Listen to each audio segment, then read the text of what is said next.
Well, hello everyone. Alexis Brooks here from Higher Journeys, back with another episode of Conscious Commentary. How are you today? I hope this little podcast finds you doing well wherever you may be on this little blue planet. Okay, what are we talking about today? Well, the show is called Conscious Commentary, and so I figured it may be high time to have a conversation about consciousness.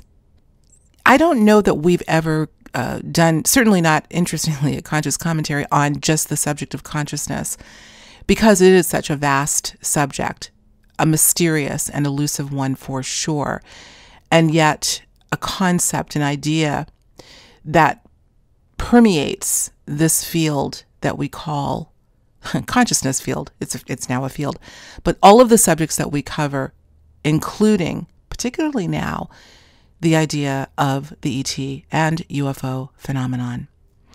And so in pondering, thinking about what we would discuss today around consciousness, I thought, let's see what kind of dots we might be able to connect between contact, ET contact that is, or let's just say contact with non-human intelligence, and consciousness, including UFO sightings. Once again, I wouldn't say, if you listened to the last show, I said I was really discombobbled. Today, I'm not too bad. But again, lately I've just been feeling like less preparation for these sorts of conversations, and let's just get right into it and see what comes out. And I always ask the universe, let whatever is important for all of you listening on the other end to come out on its own. And so here we go with this conversation about consciousness.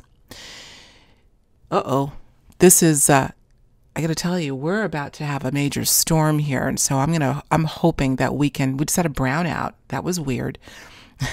Hoping that we can carry on here and not lose our power. So I'm gonna carry on. Maybe that was a wink from the universe saying, yes, Alexis, carry on.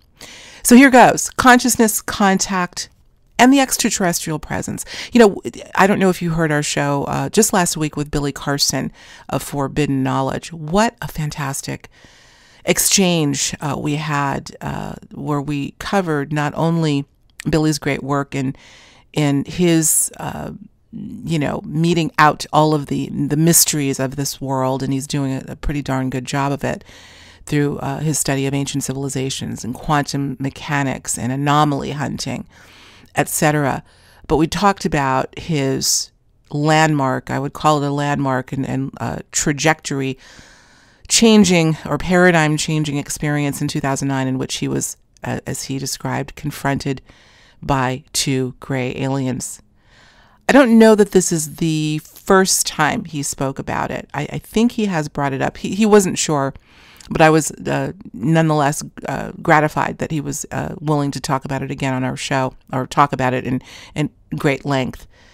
But what I found completely fascinating, and by the way, I'm continuing to look out the window, guys. I hope we don't have to cut this short because we're about to get a major downpour here. Let me stay focused. What I found most intriguing about his experience is how he conveyed what he didn't initially believe to be a telepathic download, information exchange, or an information input from these two non-humans who basically just walked into his home through a wall. But the aftermath of that and how concepts were implanted, as I would kind of put it, in his mind. He talked about, he kept hearing worldwide telescope, and I believe that's what it was called. Yeah, worldwide telescope. Come to find out that it was this very, very somewhat hidden in plain sight website or software that was showing complete anomalies on other planets.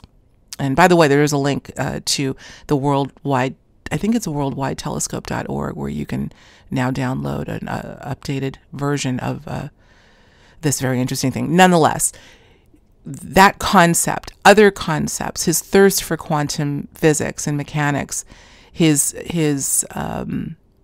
wanting to connect these sorts of scientific concepts with spirituality, different things that just did not exist heretofore. After his experience with these two we'll call them NHIs, non-human intelligences, just sort of popped into his brain. And by the way, he did mention that the sensation, though he was not getting any information input that he could discern at the time, his brain, he said, was shaking physically. But that's not the focus here. The focus is what happened. What happened on that very brief exchange that lasted, he said, no more than a minute, maybe even less. What happened, it seems, is that there was a consciousness exchange. Let's back up for a minute. I'm going to ask the question, as so many of us who are thirsty to understand what consciousness is, to ask the question, what is consciousness? Certainly, first and foremost, it's defined as awareness, simply being aware that you're aware of your surroundings, that you have the ability to think and send and receive information. That's a basic understanding. And yet the term has been bandied about so much these days as having larger implication. We talk of non-local consciousness, consciousness being omnipresent, consciousness being existing in all things animate and inanimate, consciousness being primary. And I want to get into that when we'll talk a little bit about Grant Cameron's take on consciousness. But the bottom line is, the question still becomes, what is the extent of consciousness? Is consciousness primary? Is it secondary? Is it an epiphenomenon of the brain? I think many of us have a sneaking suspicion at this point on our journey that it is absolutely not that. It is not an epiphenomenon at all. Apparently, it is something far bigger. And as we fold in these experiences, these encounters, as anomalous as they are, one thing is clear: there is a consciousness exchange, as with Billy Carson's contact experience. Consciousness, it seems, can exist on a multitude of levels. We think of the surface level of consciousness as, again, having an exchange like I am having with you, conscious of what I'm saying to you, pretty confident that there's somebody out there listening, and is having a response consciously to what I'm saying. But apparently consciousness has farther reaches than we know. And Billy's contact experience was clearly an exchange, or let's just say he, in this case, was the recipient of two very conscious beings who had an intention, it would seem, of inputting information in his, well, here's a question, just in his brain or in every cell of his body? Is every cell of our body conscious? I don't want to lose you sooner than later. So let's try to stay focused. But again, no preparing today, just talking, just trying to mete out what on earth is going on with consciousness and contact. Let's move on from Billy's experience. And again, I urge you to go back and listen to that show, particularly the part where we talked about the contact experience and how it was clear for me to see that he was still trying to discern and distill what on earth or off happened to him. My question is, what role did consciousness play in that visit? I want to read something to you. Let's move on to Grant Cameron, because he's talking a lot about consciousness these days. And once again, a little plug for the show. We interviewed Grant Cameron just recently out at Contact in the Desert, in which he really, the majority of his discussion with me had an overarching theme of consciousness and how integral a role it plays in our experiences, not just contact experiences, but all experience, understanding extrasensory perception, understanding how craft are able to operate, what the true method of propulsion is. Could it be consciousness? He talked about that. So I'd urge you to go watch that too, that interview. But let me read something to you. This is from the foreword of the book that I had the pleasure of narrating just recently, Meet the Hybrids, in which he wrote the foreword. And right away, he brings up the idea of consciousness being a primary factor in contact experiences. I'm going to quote him. He says, in 2012, I had a moment of insight that came with absolute certainty. The message was simple. It said that the solution to the UFO problem was connected to non-local consciousness. He goes on to say, and that idea is a big part of the message in this book, and I would agree. But he goes on, in that moment of insight that he had in 2012, he was reminded, let me stick with the quote, I was reminded that the Canadian government had been told by American, quote, American officials back in November of 1950 that, quote, mental phenomena were part of the flying saucer phenomenon. He says, I was reminded that a former defense official and later president of Penn State University had told myself and others in 1991 that ESP, extrasensory perception, was a key to the UFO phenomenon, and that we would go nowhere without an understanding of it. Finally, I was reminded that Ben Rich, who headed Lockheed's Skunk Works, had stated in 1993 that the mechanisms that facilitate ESP are central to how UFO propulsion works. Okay, there's that quote. That's just one aspect of it. But essentially what he is saying, that nothing can occur, whether we perceive it as being alive and animate or mechanical and inanimate, it still needs consciousness in order to make it move. Interesting. He, in our recent interview, spoke frequently, gave many examples of individuals that he had worked with or had heard from who would get messages, telepathic messages. In one case, he was talking about a gentleman, and I can't think of the person's name. I don't know if it was the author of Biocentrism. We'll go back to that interview, and I'll post the link, and maybe where he goes into that aspect of the discussion of biocentrism, and the author, I believe it was the author who said that he pose the question to the ether, if you will, to the air, and say, if this is another voice, tell me something, give me a message that I don't know, give me a concept that I don't understand.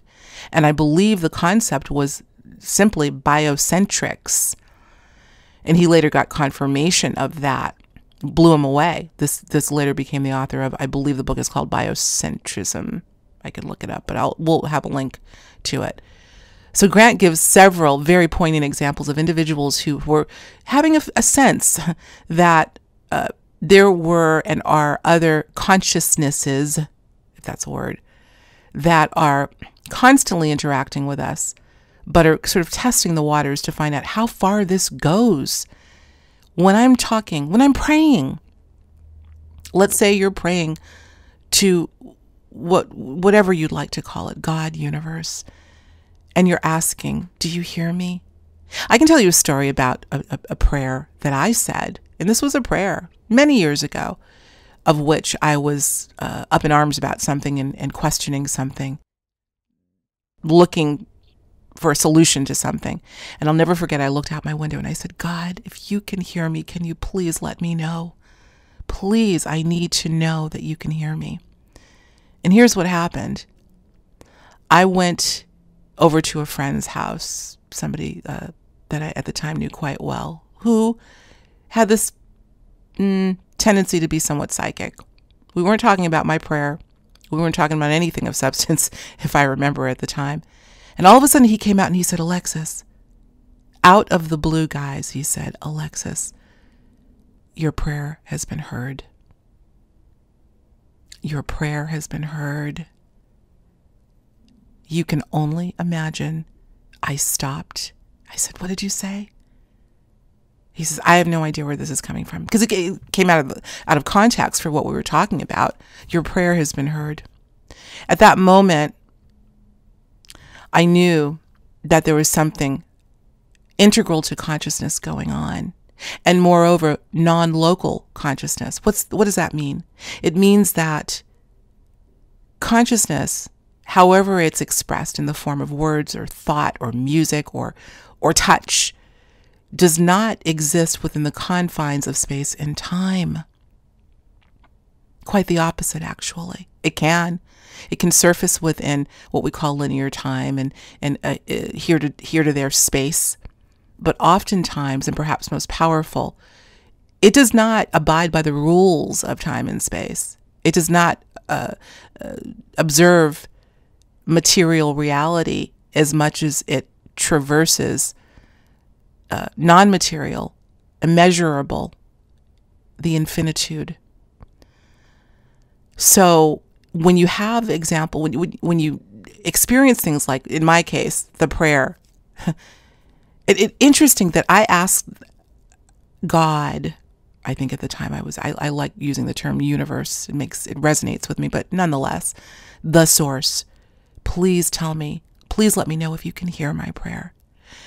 If I recall that prayer, it's so interesting how you remember exactly where you are when profound things happen. Looking out my front bedroom window, staring at the sky, blue sky. And it wasn't until days later. Now, obviously, I wanted to immediately, yes, Alexis, I hear you. Not like quite like that, but you would expect that perhaps there would be an immediate feedback of something, even just a synchronicity, a sign.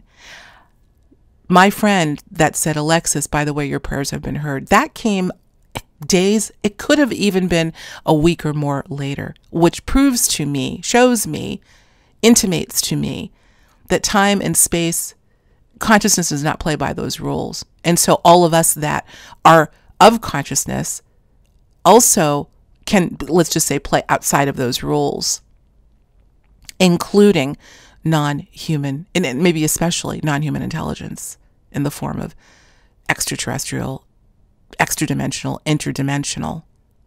Interesting, too, that Billy Carson did not recognize that anything in terms of information input, a deposit of information within his own consciousness, didn't recognize that until perhaps days later, maybe longer.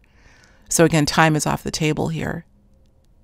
Consciousness is primary.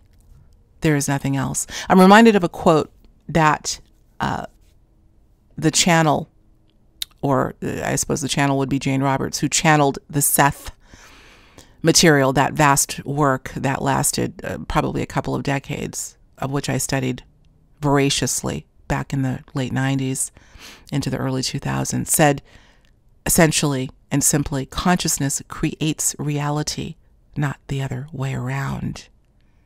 Consciousness is primary. So why is it then, if consciousness, and we don't want to lose the concept of consciousness being primary in ET contact, would that have something to do with why some people are having contact? Many people, I would imagine, and others not.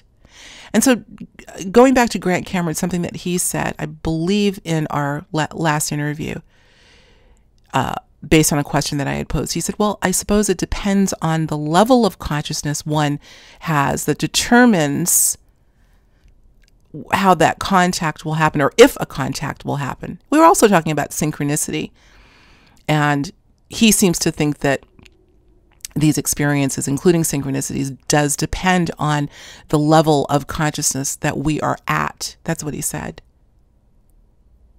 Very interesting. There was something else that I wanted to say in association with that, if I can, if I can recall it. This idea of the level of consciousness that we're at. Let's talk about that for a minute. How does one aspire to be of a greater level of consciousness? These are all very, very ambiguous concepts. We're still not sure what this is that we're talking about, other than that it is the glue that holds all of reality, the totality of reality together, including our exchanges with one another of all things, including animate, inanimate. But we still can't quite put our finger on what it is, how to describe it even. Again, awareness, sure, but it goes deeper than that. So how would one deepen their level of consciousness? Well, if you look at consciousness as a form of awareness, at least as an initial matter. Being aware that you're aware that you're aware. Being aware that you are made of consciousness and thus can send information and receive information. I think awareness is key, and resolving to sharpen your awareness. I've talked about that before. Being aware of your surroundings, being aware of the subtle fluctuations of vibration. Does that make sense? Being aware of the subtleties of our surroundings, being able to hear the still small voice within, resolving to be aware, not look for, but just align yourself with the unseen, even more of the felt. I have a feeling that in resolving and committing to doing that, which I try my best to do, feeling into an energy, if you will, waking up in the morning and saying, taking account of how I feel, and then really kind of exploring that and saying, why do I feel kind of this sense of foreboding? Or why am I feeling a little anxious? Why am I feeling giddy? All of those things, and really sticking with that, I think may help us to sharpen our level of consciousness, as Grant put it. Sharpen our level of awareness. And when we do, when we get accustomed to living in that space, perhaps contact with other life forms can ensue. It's interesting. Let's stick with this for a minute. Let's say you're out and about. Normally, you go out, you do your errands, you go to the same store, you take the same route there. You don't really pay much attention because you're so accustomed to, you're on autopilot. You're going wherever you're going. You go into the grocery store and you get your stuff and you leave. You come home. Do you recall what you just did? I mean, you generally do, but can you recall anybody that you saw, what they were wearing, what was in their grocery cart, their shopping cart? Do you remember that when you were in your car, or maybe you were traveling on the bus to the grocery store, any of the other places that you passed, who was sitting next to you? This is also called mindfulness, by the way, another term that's very popular today. But what if you were, let's say the answer to all of this is, I don't really remember because you're on autopilot. What if the next time you went about doing something like this, you resolved to just be aware of as much as you could? I bet you would see a whole bunch of things that you never realized were there.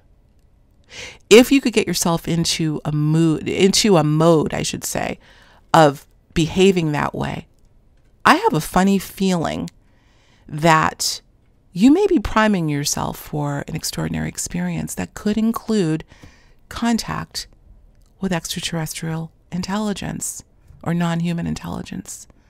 That's just a thought. I'm trying to think if there's anything I want to say. I want to continue this. Again, I'm off the cuff today, once again, guys, so I hope you're able to get something out of this. We're tackling, once again, just a little subject called consciousness. Just a little one. Not at all a little one, a big one. Primary, necessary to discuss. Consciousness creates reality, not the other way around, so says Seth. Consciousness is primary. Consciousness is non-local, omnipresent, and we are it. So I say let's continue to explore it. Let's work with this little experiment. I'm sure some of y'all have done this before, this resolving to be more mindful.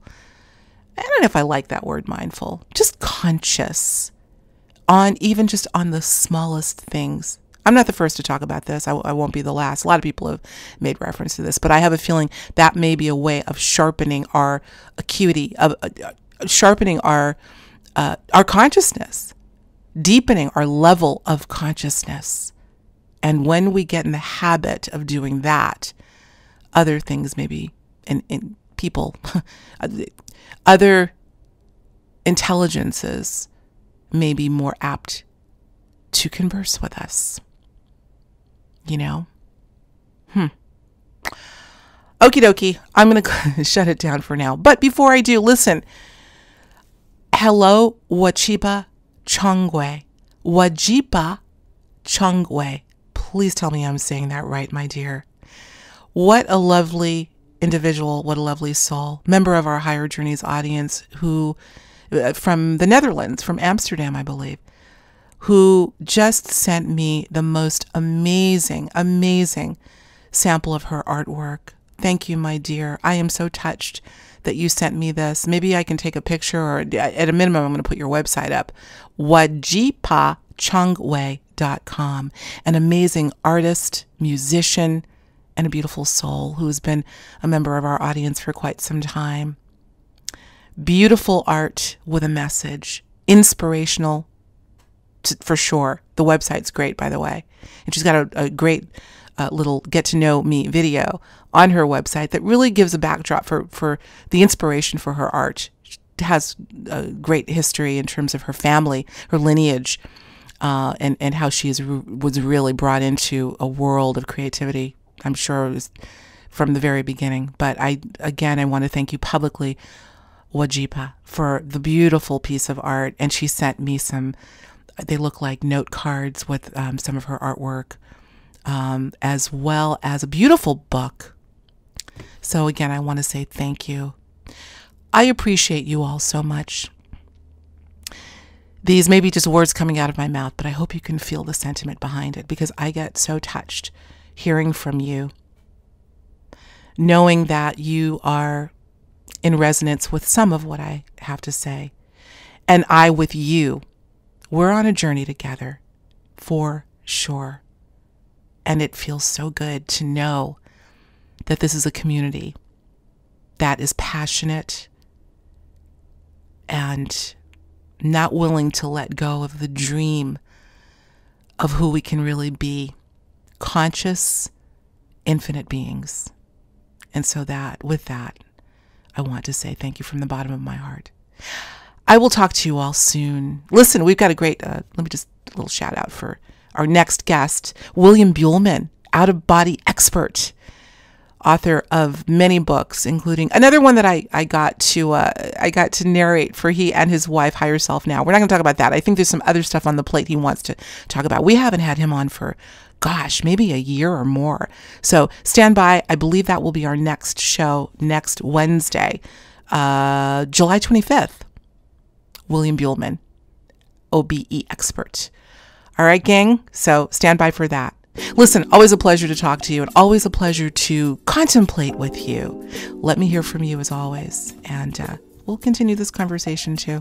I thank you once again for tuning in to Conscious Commentary for this Wednesday, and I'll talk to you soon. Take care.